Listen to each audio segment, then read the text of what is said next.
So probably you have seen Hayao Miyazaki's My Neighbor Totoro.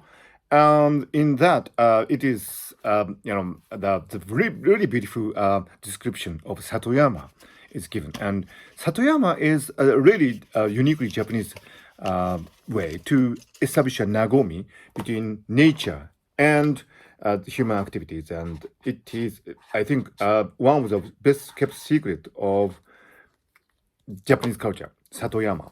Satoyama originally means the interface between the human activities and nature. And this is the idea that because of human activities, the biodiversity of the natural environment can actually be improved. That is a crucial observation.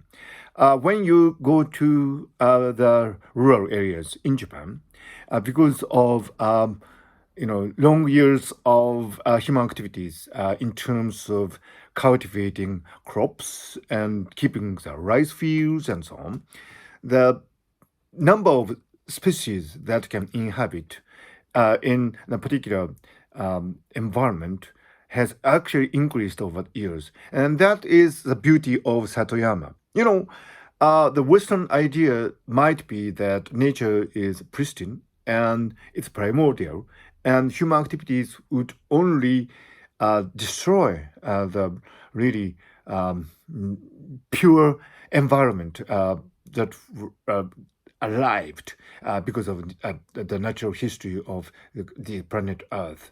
The Japanese philosophy is quite different.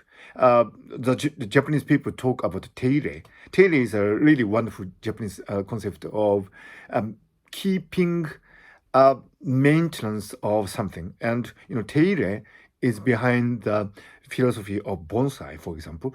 And, the same principle can be applied to satoyama. In Japanese, satoyama can be written in, if you like Japanese characters, it's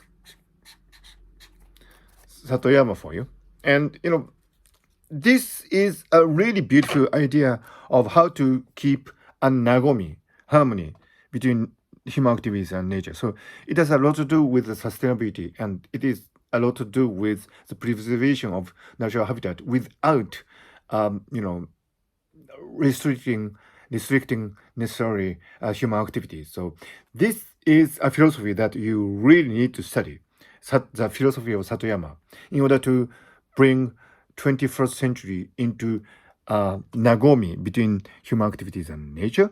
So I do hope that you would read this book, The Way of Nagomi, because I have given a fairly substantial description of what Satoyama is and what the implications of the philosophy of Satoyama are for the contemporary human society. So please do read this book, The Way of Nagomi from Kenmogi, and I do hope that you would enjoy this discussion on Satoyama.